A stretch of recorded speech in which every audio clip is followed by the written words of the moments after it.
Hello students, welcome to the channel WB Free Math Solution. My name is Neha Giri. Okay, last video में हमने chapter 3 start करा था, theorems related to circle, और हमने question number 8 and 9 last video में complete कर लिया था। ठीक है, तो आज की इस वीडियो में मैं स्टार्ट करने वाली हूँ 10 से, और यहाँ 2 या 3 क्वेश्चंस हम यहाँ पे सॉल्व करेंगे। तो वीडियो को बिना स्किप किए अच्छे से देखिए, क्योंकि यहाँ पे ईच एंड एवरी क्वेश्चन अगर स्किप कर देंगे तो समझ में नहीं आएगा आप लोगों को। तो चलो स्टार्ट करते हैं क्वेश्चन नंबर 10 से। ओके, क्वेश्चन नंबर 10 इस तरीके का है कि ओ केंद्रीय वृत्त की दो समानांतर जीवाएं जिसकी लंबाई 10 सेंटीमीटर या 24 सेंटीमीटर केंद्र के दोनों तरफ स्थित है, यदि ABCD जीवाओं की दूरी 17 सेंटीमीटर हो, ठीक है, तो वृत्त के अर्धव्यास की लंबाई हिसाब करके बताएं। जहां पे ये हिंट दिया हुआ है कि मान ले वृत्त की त्रिज्या और आर है, मतलब कि हमने अर्धव्यास यहाँ पे आर मान लिया है, ठीक है, रेडियस, एंड वृत्त के केंद्र से AB की दूरी 1 सेंटीमीटर मान लिया है। तो यहाँ पे वृत्त के केंद्र से CD जीवा की दूरी 17 - x हो जाता है। ये हमें फिगर करने के बाद ही समझ में आएगा कि ये कैसे हुआ। तो पहले हम फिगर ड्रॉ करते हैं, उसके बाद एक एक करके सॉल्व करेंगे। ओके, तो मैंने यहाँ पे फिगर ड्रॉ कर लिया है, और अब मैं क्वेश्चन को फिर से रिपीट करने वाली हूँ। The two parallel chords AB and CD with the lengths 10 centimeter and 24 centimeter in a circle are situated on the opposite side or to the center. तो सेंटर के अपोजिट दो कॉर्ड्स हैं AB and CD, और उसका length भी दिया हुआ है। AB का 10 सेंटीमीटर दिया हुआ है, इसका लेंथ क्या है 10 सेंटीमीटर, एंड CD जो है कॉर्ड, इसका लेंथ दिया है 24 सेंटीमीटर। ठीक है, तो जैसे जैसे दिया हुआ है मैंने फिगर ड्रॉ कर लिया है। उसके बाद क्या है कि situated opposite side of the center, center के अपोजिट में दोनों स्थित हैं। And if the distance between the two chords AB and CD 17 centimetre, मतलब कि ये दोनों का डिस्टेंस जो है ये PQ है, दोनों के बीच का डिस्टेंस क्या है PQ, तो इसका लेंथ दे दिया है कितना 17 सेंटीमीटर। ठीक है, देन उसके बाद क्या है, let us right and calculate the length of the radius of the circle, और हमें R यहाँ पे फाइंड करना है, रेडियस हमें फाइंड करना है। ठीक है, तो चलो जो जो हम एप्लीकेशन सीखे हैं, जो जो गिवन है पहले वो हम लिख लेते हैं। गिवन क्या है, AB इक्वल्स कितना है 10 centimetre, and chord CD equals कितना है 24 सेंटीमीटर। ओके, इतना है। तो AB हमारे पास 10 सेंटीमीटर है, और जो OP है क्या है, परपेंडिकुलर डिस्टेंस है। तो जो परपेंडिकुलर डिस्टेंस क्या करता है, AB को बाइसेक्ट करता है। तो AP कितना हो जाएगा, AP इक्वल्स हो जाएगा 10/2, दैट इज 5 सेंटीमीटर। AP हम यहाँ पे क्या निकाल लिए 5 सेंटीमीटर। ठीक है, अब लेते हैं कि लेट रेडियस इज OA।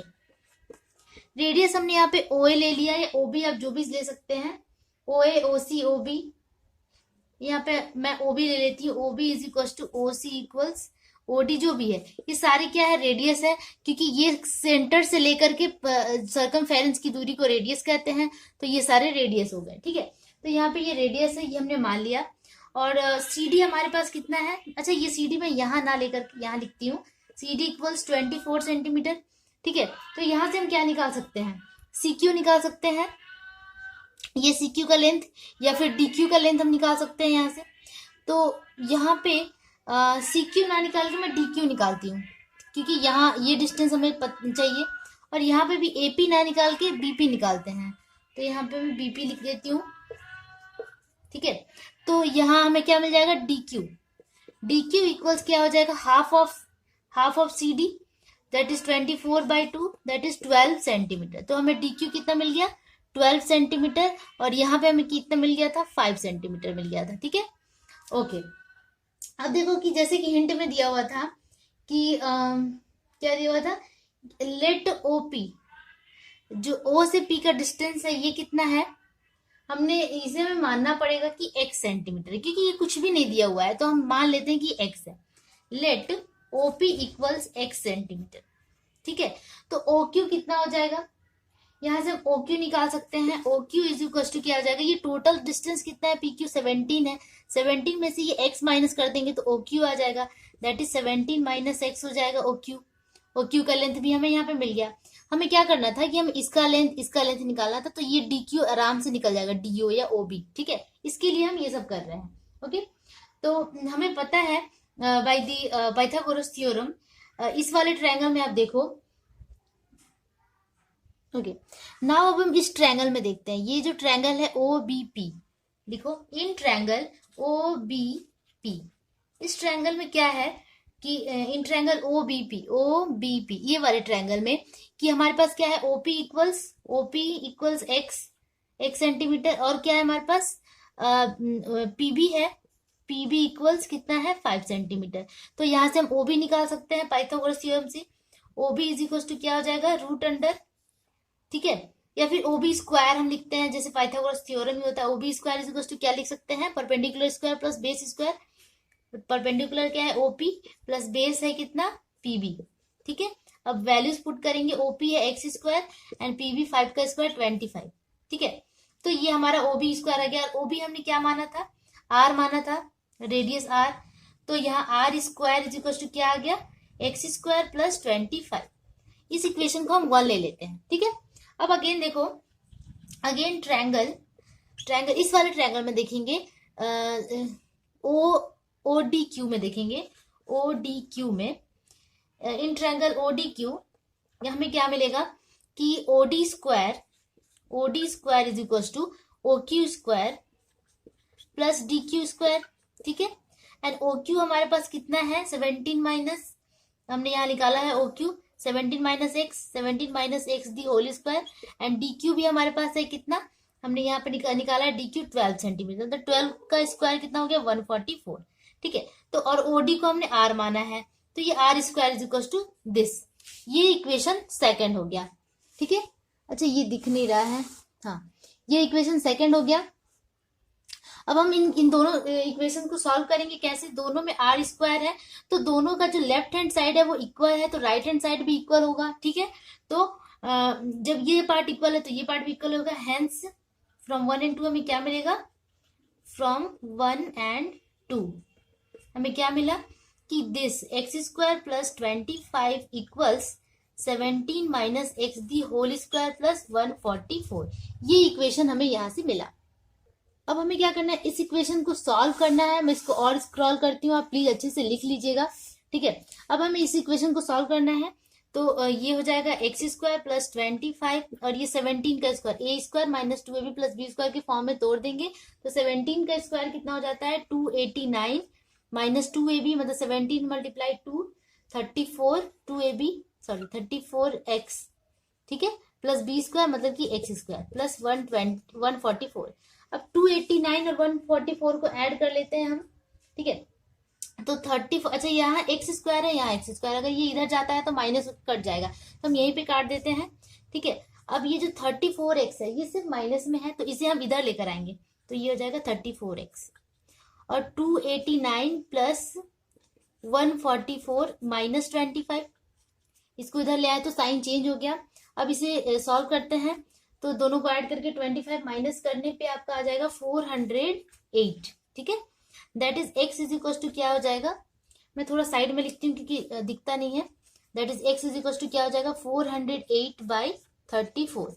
अगर इसे हम डिवाइड करेंगे तो ये 12 टाइम से डिवाइड हो जाएगा, ठीक है। तो एक्स का वैल्यू कितना आ गया, 12। जब हमारे पास एक्स का वैल्यू आ गया तो हमें निकालना क्या था, हमें निकालना था रेडियस। तो रेडियस में देखो यहां से हम निकाल सकते हैं फ्रॉम इक्वेशन 1, फ्रॉम 1 से हम यहाँ पे आर स्क्वायर निकाल सकते हैं। R square is equal to x square plus 25 था, ठीक है।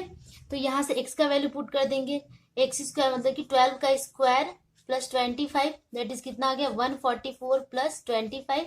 अब ये इन दोनों को ऐड कर लेते हैं, तो ये कितना हो जाता है 169, ठीक है। R square is equal to 169 है, बट हमें चाहिए क्या, आर चाहिए, तो आर इक्वल्स कितना हो जाएगा, रूट अंडर 169 दैट इज 13। तो रेडियस कितना आ गया 13 सेंटीमीटर। तो हम लिखेंगे कि रेडियस इक्वल्स 13 सेंटीमीटर, ठीक है। अगर आप लोग को ना भी दिखे, बहुत सारे बच्चों को क्या होता है कि नीचे का दिखता नहीं है, तो जो मैं बोल रही हूँ आप उससे समझ लीजिए कि मैं क्या बोलना चाह रही हूँ, ठीक है। यहाँ हमने आर का वैल्यू 13 सेंटीमीटर, किसी भी इक्वेशन में एक्स का वैल्यू अगर हम पुट कर देंगे तो हमें वहां से रेडियस इजिली फाइंड, मतलब हम वहां से फाइंड कर सकते हैं। तो इस तरह ये क्वेश्चन नंबर 10 हमने कंप्लीट कर लिया। हमें रेडियस निकालना था, हमने रेडियस यहाँ से फाइंड कर लिया। तो एक बार मैं स्क्रॉल करके दिखा देती हूँ अच्छे से, इस तरीके का है, ठीक है। ओके, तो चलो अब हम मूव करते हैं क्वेश्चन नंबर 11 पे। ओके, क्वेश्चन नंबर 11 में देखिए क्या है। दो वृत्तों के केंद्र P एंड Q है तथा वो एक दूसरे को A और B बिंदु पे कट करते हैं। मतलब कि दो वृत्त एक दूसरे को इंटरसेक्ट करते हैं A एंड B पॉइंट पे। A बिंदु से PQ सरल रेखा खंड के समानांतर सररेखा वृत्त की C एंड D बिंदुओं पर कट करती है। तो प्रमाणित करें कि CD is equal to 2PQ। तो जिस तरह ये दिया हुआ है उस तरह हम फिगर करते हैं, और फिगर करने के बाद कोई भी क्वेश्चन बहुत ही ईजी हो जाता है। तो चलो सबसे पहले हम फिगर ड्रॉ कर लेते हैं। क्वेश्चन को मैं एक बार और रिपीट करती हूँ। The centres of the two circle P Q, ठीक है।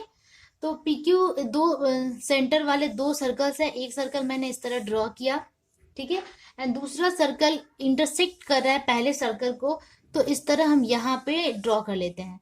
पी इज दी क्या है, center, and Q is also the center of the another circle. Okay, उसके बाद क्या है, the straight line parallel to the line segment P Q, ठीक है। मतलब कि इस PQ को हमें क्या करना होगा, मिलाना होगा।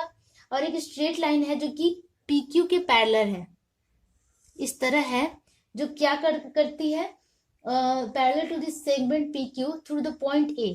इस पॉइंट A से पास करती है। यहाँ पे A है एंड यहाँ B है, क्योंकि जो जहां पे इंटरसेक्ट कर रहे हैं दोनों सर्कल्स, उसका नाम क्या है, A एंड B, ठीक है। A से पास कर रहा है and circles at the point C and D, मतलब C एंड D पॉइंट पे ये कट कर रहा है, ठीक है। तो यहाँ हमने C दे दिया और यहाँ हमने D दे दिया। ओके, उसके बाद क्या है कि then prove the CD is equals to 2PQ। क्या करना है, CD इक्वल्स 2PQ हमें प्रूफ करना है। CD, ये CD इक्वल्स 2PQ हमें प्रूफ करना है। ये डबल है इसके, ये हमें प्रमाणित करके दिखाना है, ठीक है।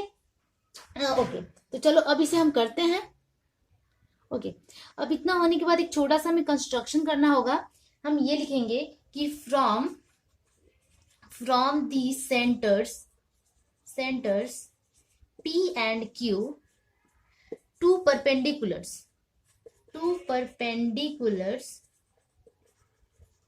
are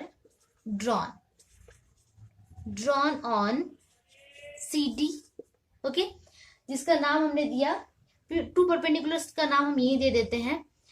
एक का नाम देते हैं हम P एंड दूसरे का नाम देते हैं QF, ठीक है, ड्रॉन ऑन CD, ठीक है।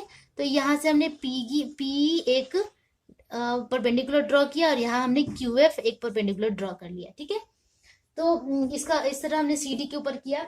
उसके बाद देखो कि ये जो QF है वो क्या कर रहा है कि बाइसेक्ट AD को जो ये QF है वो AC को बाइसेक्ट कर रहा है, ठीक है।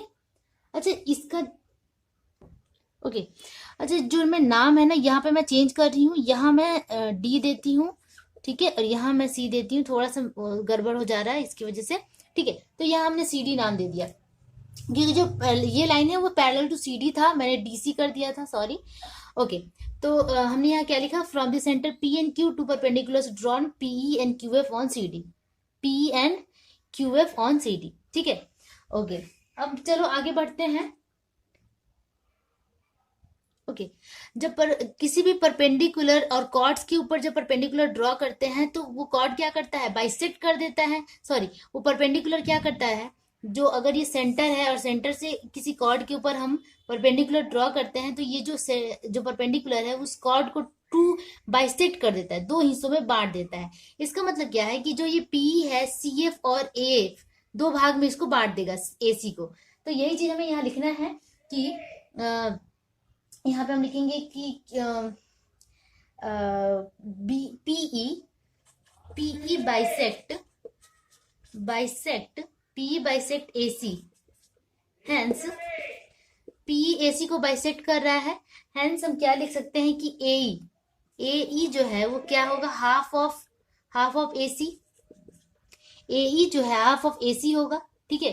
क्यों, क्योंकि PE बाइसेक्ट कर रहा है AC को, ठीक है। तो जो AE का ये और ये दोनों इक्वल हो गया, इसका मतलब AE is equal to half of total AC, ठीक है। ओके, अगेन देखो, अगेन हम क्या लिखेंगे कि QF बाइसेक्ट सिमिलरली, एकदम सिमिलरली ये भी है, QF बाइसेक्ट AD। हेंस हम क्या लिख सकते हैं, हेंस हम ये लिख सकते हैं कि AF is equal to sorry हाँ, यहाँ पे हाँ, AF इज इक्वल टू हम क्या लिखेंगे, AF is equal to half of AD। ये जो AF है ये हाफ ऑफ AD होगा, ठीक है। तो यहां से हमें ये मिला, 2 पॉइंट्स मिल गए। Okay okay. उसके बाद देखो कि ये जो टोटल ईएफ है, ईएफ इज इक्वल टू क्या होगा, EF is equal to F A plus F हम लिख सकते हैं, ए प्लस एफ। ठीक है, अब देखो ए का वैल्यू कितना है, हाफ ऑफ एसी, इसे पुट कर दो, हाफ ऑफ एसी। और एफ का वैल्यू क्या है, हाफ ऑफ एडी, इसे भी हमने यहाँ पे पुट कर दिया। अब यहाँ से हाफ कॉमन ले लो, एसी प्लस एडी। ठीक है, तो एसी प्लस एडी कितना हो जाता है, ये जो AC प्लस एडी, ये टोटल को हम क्या लिख सकते हैं, CD लिख सकते हैं। ये AC AD टोटल को हम क्या लिख सकते हैं, CD। तो हम यहाँ पे लिख सकते हैं half of CD। That is हमारे पास क्या आ गया, EF is equal to half of CD। ठीक है, EF इज इक्वल टू हमारे पास क्या आ गया, हाफ ऑफ CD। अगेन देखो PQ is equal to EF है। ये जो PQ EF के इक्वल है, क्योंकि परपेंडिकुलर ड्रॉ किया था, परपेंडिकुलर एकदम इक्वली पार्ट में डिवाइड करता है। तो PQ is equal to EF and hence we can write here that EF is equals to half of CD के जगह पे हम ये लिख सकते हैं कि EF is equals to half of, sorry, EF की जगह पे हम PQ पुट कर सकते हैं, PQ is equals to half of CD, PQ is equals to half of CD। ठीक है, तो जब PQ is equals to half of CD हो गया, सॉरी यहाँ पे आप लोगों को दिख नहीं रहा था, मैं फिर से एक बार रिपीट करना चाहूंगी कि ये फिजिकल्स टू हाफ ऑफ CD आया हमारा इन दोनों को ऐड करने के बाद। तो और अगेन हमें पता है कि PQ इजिकल्स टू EF, ये जो PQ है ये EF के इक्वल है। अब यहाँ पे हमने क्या किया कि EF के जगह पे हमने क्या किया, PQ पुट कर दिया। ठीक है, तो PQ is equals to half of CD, क्योंकि PQ और EF इक्वल था, क्योंकि यहाँ लिख सकते हैं कि PQ equals EF and hence EF के जगह पे हमने PQ पुट कर दिया। जब ये आ गया तो हम इसको क्रॉस मल्टीप्लाई करते हैं, तो ये क्या हो जाएगा, 2PQ is equal to CD। That is CD is equal to 2PQ, यही हमें प्रूफ करना था। और ये हो गया यहाँ पे प्रूव्ड। ठीक है, तो इसी तरह ये क्वेश्चन बनेगा। बहुत ही इजी तरीके से मैंने इसे बताने की कोशिश की है, मतलब शायद आप लोग को समझ में आ जाए इजिली। तो आप इसको एक या दो बार देखेंगे तो अच्छे से समझ में आ जाएगा। ठीक है, बहुत ही इजी है, जो हमने सीखते आ रहे हैं वही इसका यहाँ पे यूज करना है। ओके, तो इस तरह ये क्वेश्चन नंबर 11 हमारा कंप्लीट होता है। ठीक है, अब हम मूव करते हैं क्वेश्चन नंबर 12 पे। सॉरी टू से स्टूडेंट्स, मैं 12 क्वेश्चन अभी हम नहीं कर सकते, क्योंकि ऑलरेडी 17 मिनट से एबव जा रहा है हमारा वीडियो और बहुत ज़्यादा लंबा हो जाता है, तो आप लोग को भी प्रॉब्लम होती है। तो मैं सोच रही हूँ कि 11 तक ही आज करते हैं, 12 और 13 एक साथ करेंगे, फिर 14 और 15 बच जाएगा, तो उसे हम कंप्लीट कर लेंगे। ठीक है, कि होपफुली आप लोग को ये दोनों थ्योरम समझ में आया होगा। अगर समझ में आया हो तो प्लीज लाइक का बटन जरूर दबाइए, क्योंकि हमें आपके सपोर्ट की बहुत जरूरत है। हम आपके लिए बहुत सारा मेहनत कर रहे हैं। आप लोग ये मत समझिएगा कि हम खाली बैठे हुए हैं बस वीडियो बनाते रहते हैं, हमारे पास भी अपना बहुत सारा काम होता है। उस काम के बीच में हम ये चीज करते हैं कि आप लोग को भी हेल्प मिल जाए और हमें भी एक्सप्लोरेशन का चांस मिले। तो प्लीज आप भी मेहनत कीजिए, और हम तो कर ही रहे हैं। मुझे यकीन है कि आप लोग मेरी बात को समझ गए होंगे। तो प्लीज शेयर जरूर कीजिए। तब तक के लिए keep practicing and keep watching. Bye bye.